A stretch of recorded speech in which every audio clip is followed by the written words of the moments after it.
Welcome to Tech Talk, y'all.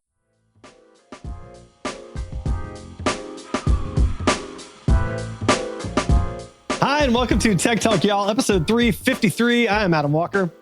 And I'm Sanjay Parekh. And we're back with you after taking a week off, a little break. And again, we got, you have to take a break every now and again. And we have a lot of articles and a lot about a particular multi-billionaire that we got to start with. But before that, this episode is brought to you by our companies TogetherLetters. If you want to stay in touch with the people that matter to you and not have to be on social media, and Edgewise.Media in case you want to create podcasts or short form videos. Just like this one. Yeah. Like if you want to be like us. Yeah. If you want to be Tech Talk Y'all-y. Yeah. You just got to get a cool haircut or a cool hat, one of the two. And then you can be just like us. I appreciate you saying that I have a cool haircut. I mean, it's better than I'm able to accomplish for sure. So I guess that's true. Yeah. I mean, it's the hat. Basically, anybody that has a reasonable haircut is defined as a cool haircut. Like that's kind of how it goes when you have hair like mine. So, but talking about things that might be cool, but maybe are actually not. Tesla's Optimus bot makes a scene at the Robotaxi event. And then also follow up, Tesla Optimus bots were remotely operated at Cybercab event. So yeah, it looked cool originally until you found out that there's humans behind the scenes actually monitoring and making them do things. Interesting. So they're basically just remote control humanoid bots at that point, right? Yeah, exactly. Okay. So we can have humanoid robots, but only one for every human on the planet because each human has to control their own body. Yeah, that's true. Yeah. So, I mean, what's interesting to me about this is that, I mean, it's a typical Elon thing, right? It's like, hey, we're going to release this really big thing and look, it works, but no, it doesn't really work. And it's probably not going to come out for another decade. So there you go. Yeah. You know, the funny thing is, in the 80s, I remember when like these robots started coming out and you could actually, I vaguely remember being at Kmart. This is how long ago this was. Kmart, love it. And Kmart, and there was a robot there that you could control remotely with a controller. Oh yeah. It couldn't do nearly as much. No. Obviously, it didn't have the, like the hands and the dexterity to do things, but those existed in the 80s. In the 80s. We haven't come 40 years as far ago as you would have thought. Yeah.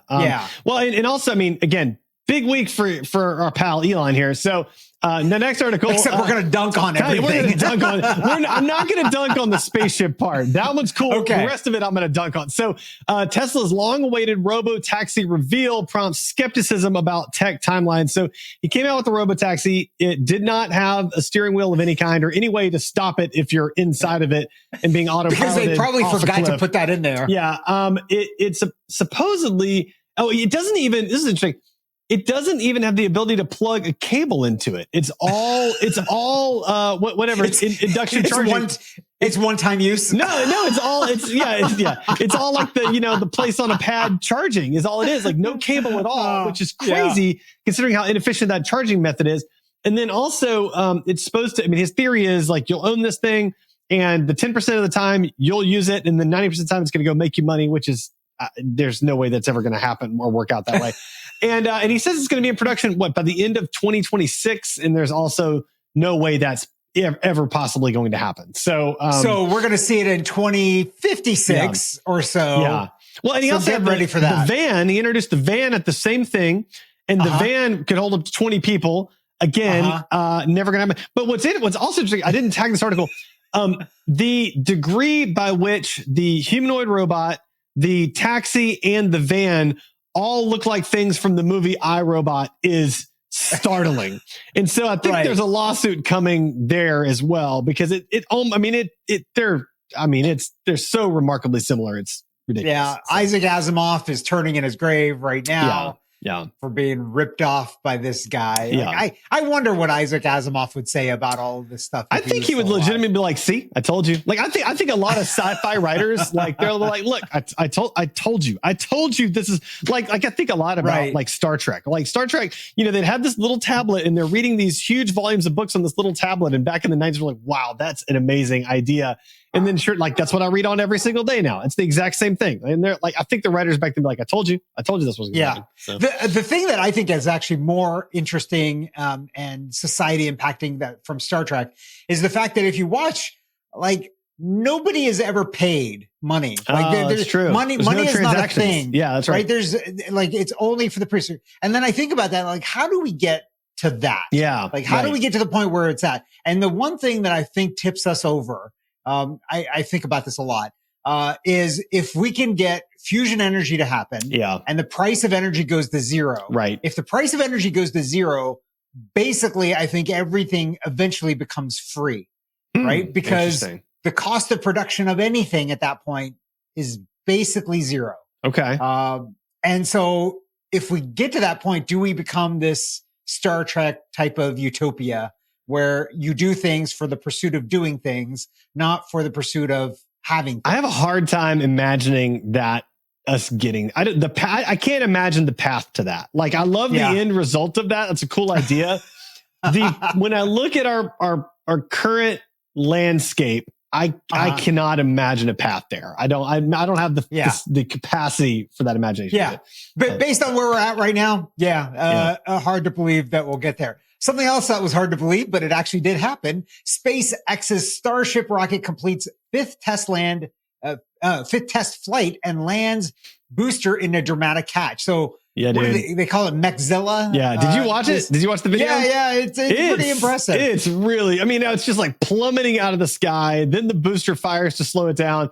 And then it just kind of glides, rockets into the little cradle and just sets down like it's no big deal. And then it just did it the first time. Like, I gotta say, like that's I gotta give Elon a little credit. Like, in his team, that's impressive. So, I don't know if I give Elon credit. I give his company credit. I give his company credit. Yeah. Because I mean, how much did he really was involved? We don't know. We don't know. I did see something else on social media where he was in an interview and he told his team to make the rocket more pointy because that was a line out of a movie that he thought was funny. And the interviewer was like, yeah, but like, doesn't that make it have better aerodynamics? And his response was, actually, you could make an argument that it's marginally less aerodynamic. So he hindered it to make it more pointy because he thought it was funny. So, and he's like, yeah, the whole team knows that's why. Okay. Got it. Yeah. There you go. Make it more pointy. And right there is everything that's wrong with Elon encapsulated into one comment. Yeah. There you go. All right. Next up, Google's AI podcast generator, Notebook LM, which we promise is not this podcast. Notebook LM just got a major update and you can now play the producer. So, if you don't know, Notebook LM is a platform where you can feed in, for example, a news article and say, turn this into a podcast, and it will turn it into a co-hosted conversational podcast, very similar to this one, explaining the details of that news article. And now you can be the producer and say, hey, AI, I want you to elaborate more on this, or I want you to do more of this or more of this. And you can sort of guide it in its creation of that AI generated podcast. So what I'm hearing you say is we don't need to record this podcast anymore. I mean, it won't be as funny. AI doesn't have our rapport. I mean, let's just be real. That's true. So that's true. That's what you come here to listen for, listeners. I mean, I'm in no false hope that they're here just for the information. If they're here for just the information, they look at the show notes, they'd be done with it. They're here for the entertainment. Like, let's just be real. They're here for the jokes. Yeah. They're here for us dunking on Elon and talking about the utopia that's going to come when fusion energy happens. Exactly. There you go. Yeah. Something else that's a utopia that is now happening. Click to cancel. The FTC makes canceling subscriptions easier. So now, as easy as it is to sign up for a subscription, it must be as easy to cancel a subscription. Yay! Boom. That's what we have been waiting for this for a long, long time. Here's my problem. Okay. Yeah. So theoretically, your problem is you're still signed up for BMG CDs. No. Well, that too. No. The problem is currently I get a lot of emails. And then I'll say unsubscribe.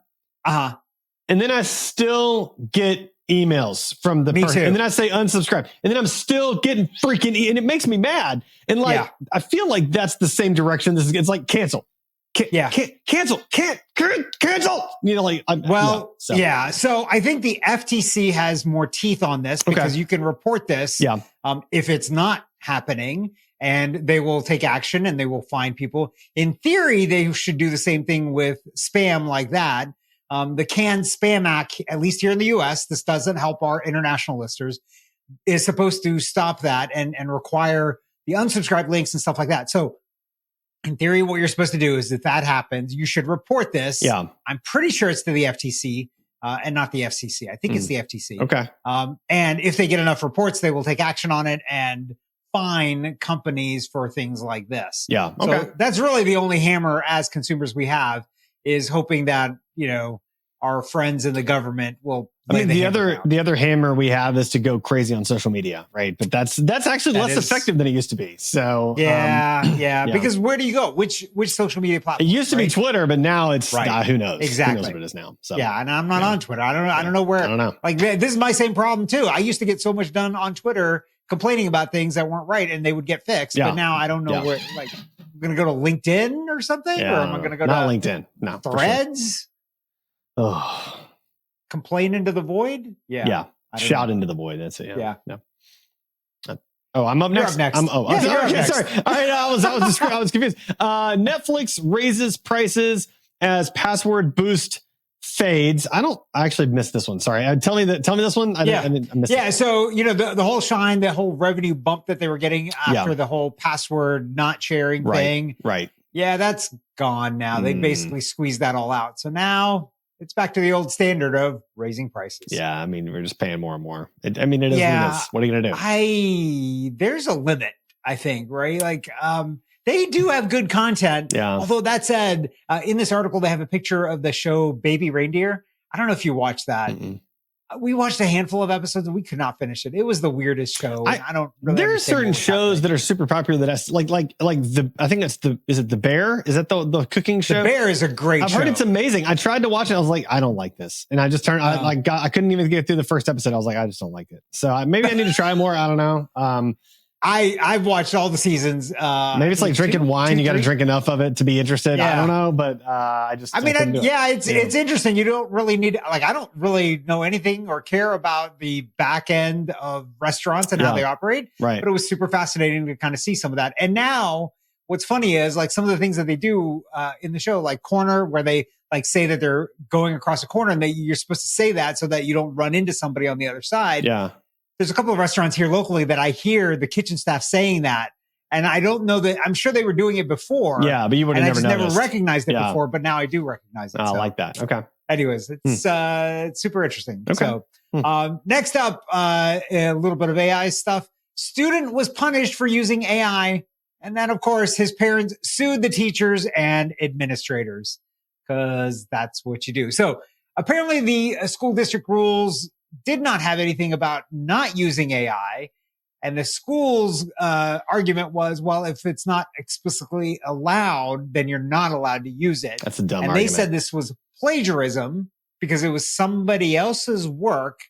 But the student wasn't expelled or suspended. They had to come to Saturday detention. But I think the kicker probably was this, and it was kind of glossed over in the article. They were deferred from being a part of NHS. So that's National Honor Society. Oh, yeah. Mm-hmm. That can be a big deal, a big deal. If you're applying for college and things like that. Yep. So I don't know if the author of this article really actually recognized the big deal that actually was. Yeah. So these parents sued. I'm not sure what ended up happening, but I think this points to the fact that, look, there is going to be more and more of this, and places of academic scholarly work need to figure out how to deal with this stuff. Yeah. Instead of just saying it's all banned. And if it is banned, that's fine, but you need to be explicit about it. Well, I mean, here's the thing, right? They can't ban it because the whole AI detectors they don't work. They're not adequate. They're not good enough. And honestly, as soon as they are good enough to detect, when AI can detect that it's AI written, then AI can also know how to write better so that it's not detectable by AI. I mean, seriously, I'm not even right. So, I mean, our friend Mickey just wrote a blog post about this. AI detectors don't work. And so schools should be thinking about how students are going to leverage AI in the workforce and in their professions, and they should be teaching them to use the tools in those capacities as they're going through school, rather than trying to keep it out of there. And it's ridiculous. This is a tide you cannot fight. You will not win. I think I would argue there's in some early stages of education, they should not be using it. No, they need to be taught to think, for sure. 100%. You need to be taught how to think, how to process, how to do 100%. but you can't give a homework assignment or whatever and expect the kids aren't going to use the tools at their disposal. Like that's not a reasonable assumption. Yeah. So this goes back to an argument that I used to make when we were, as a country, we were afraid of all the jobs being shipped overseas and these kids, scoring really well in math and science and the kids here were not. And my argument then was, look, then we should be leaning into creativity because you can't teach creativity. Yep. That is something that you have to kind of cultivate over time. Right. I think the same thing is true with AI. Yep. Right. There will always be this need of creativity and making, like, AI can make these leaps between things, but humans can make leaps even better than that still. Right. Like I think, we're not at the point where AI can out creativity a human yet. Yeah. Right. Yeah. Yeah. And so, that is where I think if we think about education, it really needs to focus in on. And so sometimes some of these tools hinder that ability to be creative. Yeah. And so telling kids like, look, you should not use these tools. Like we're going to allow you to use these tools once you get to, 10th grade or something like that. But right now we need you to do your own work. And I think if you give them the reasoning and the understanding as to why this is the case, I think it makes a lot more sense at that point. And, some kids are still going to use it. Yeah. But like, can you imagine, back when we were in school in early internet days, if they'd have been like, listen, here's your assignment, but you can't use Google at all. And maybe that's a better analogous for like early 2000 students, probably early 2000 students is like when that was a big thing. But like, that would be a completely unreasonable thing to say. And I think they recognized at the time, you can't say that because there's no way you can enforce that. And this is the exact same situation. Yeah. Here's the funny thing. I wasn't in school when Google, launched. Okay. That's fair. Yeah. I already graduated from college at that point. I was early 2000s. I'm probably mid 2000s is like mid tens, ones, whatever it is. So I never used Google for any. All right. That's a fair point. Stuff because, except maybe I did when I went to business school, but, see, that's it. You got a Gen Xer. Something else that you now can use Google for, and this is a great use, and actually my tech rec I changed because of this story. Google Flights adds a cheapest tab in a huge assist to bargain hunters everywhere. I love this. This is fantastic. Until you're taking a red eye with an extremely long layover and flying between 3 different airlines. Like that. So you love it until you don't. Yes, right? Like that's true. So it really depends on what you're prioritizing, right? Your comfort or your dollars. Yeah. And I think you can do a balance of those two things. Sure. And if you can find those really good deals, I think a lot of times it's worth it to do a little bit. But I'm like you. I like direct flights. Part of the reason why we didn't do the show last week was I actually had a trip to Berlin. It was a very short trip. Flew there Wednesday, flew back on Saturday. But Atlanta doesn't have a direct flight to Berlin. Really? Which is weird, right? I had no idea. That's a weird thing. So I had to fly through JFK on the way there and through Amsterdam on the way back. Okay. And so I generally dislike doing connections like that because something is bound to get messed up. Nothing got messed up for me and I wasn't checking bags. So it was all fine. Yeah. But yeah, I definitely do prioritize direct flights. Same. 100%. Even if it costs a little bit more just because the amount of hassle. But that's because we're the old guys, right? Like we measure that hassle to payoff ratio. We're like, I'll pay more money. I'm fine.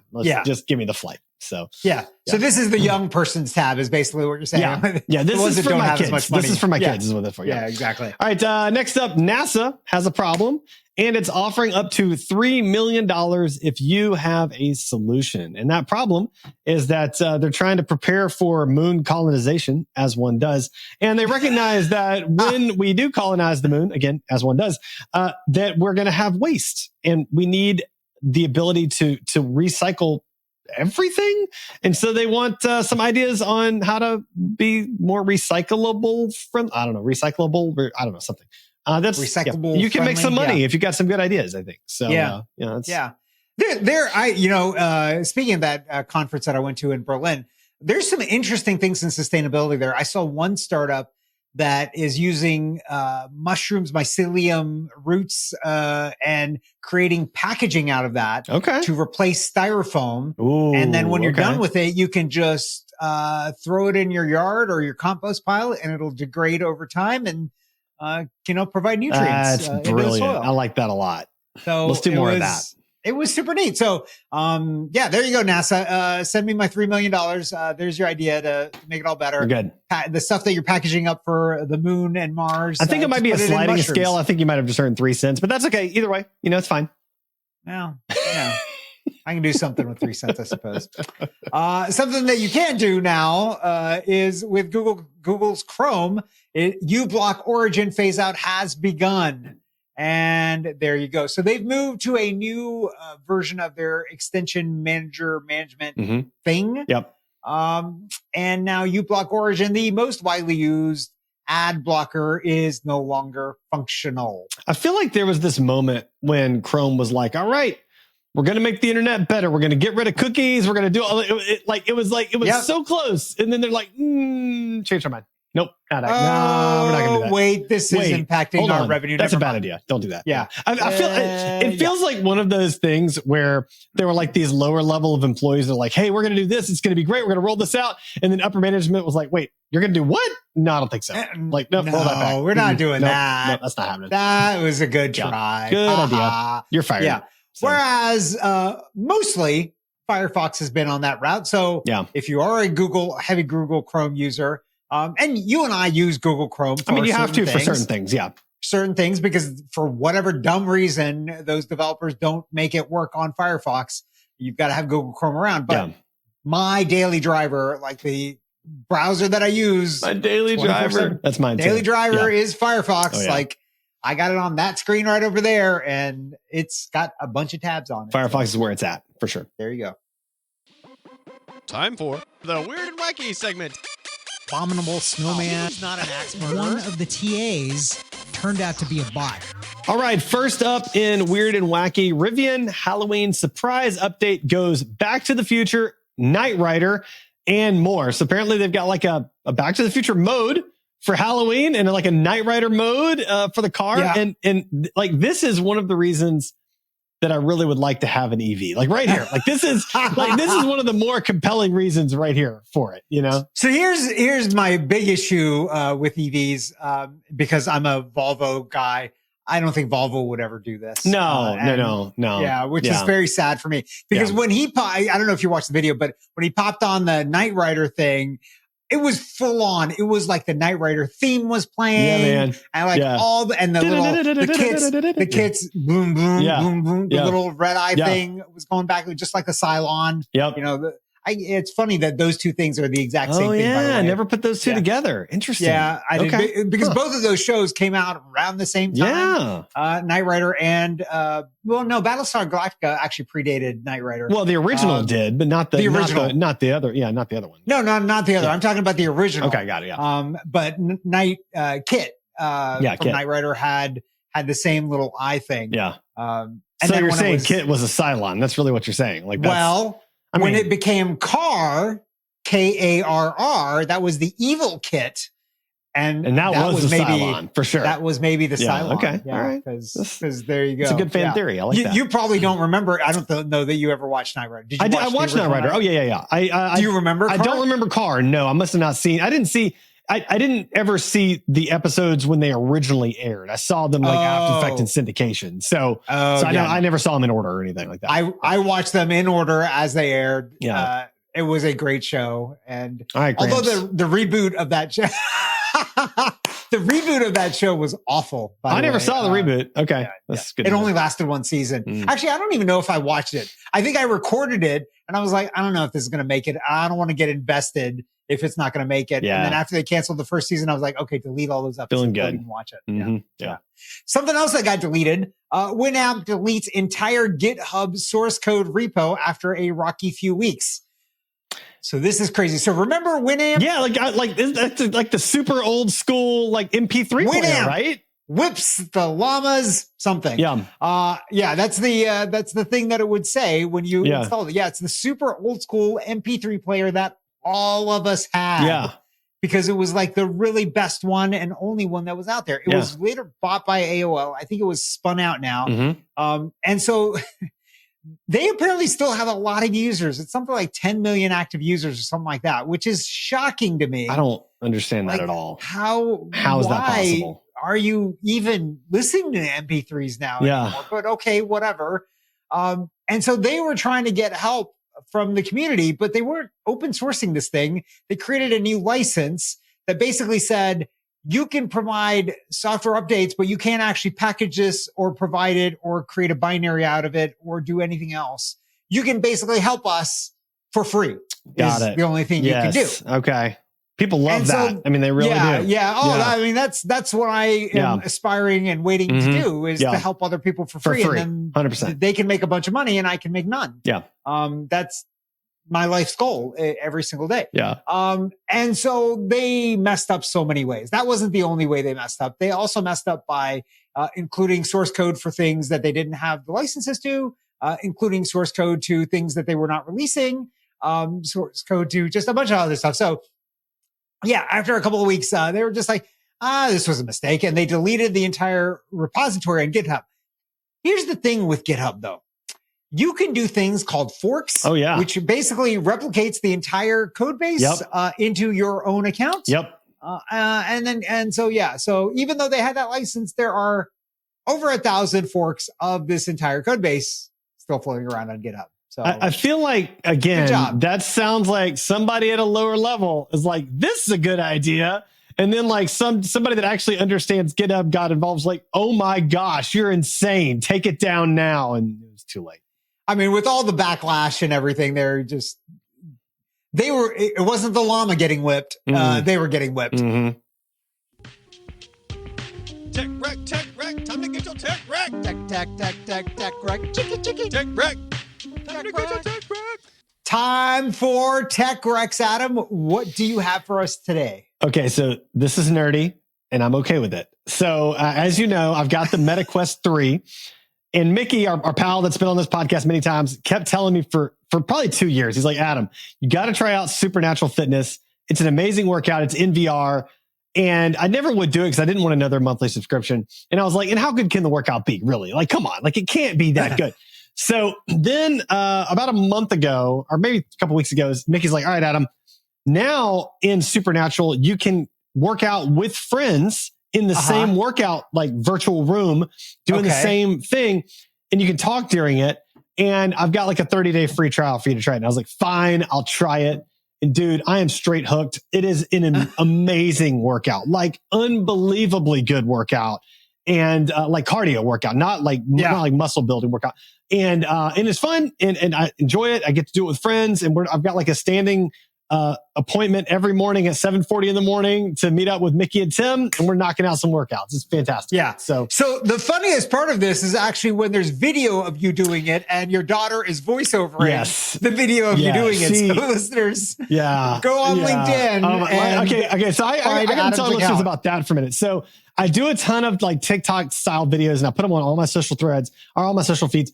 And I have my daughter do a lot of the editing and scheduling. And for this one, I did my own day in the life video and did my own voiceover and it was boring. And so I told my daughter, I was like, hey, take all these clips and go do a day in the life video for me and you voice it over and like figure out what I'm doing.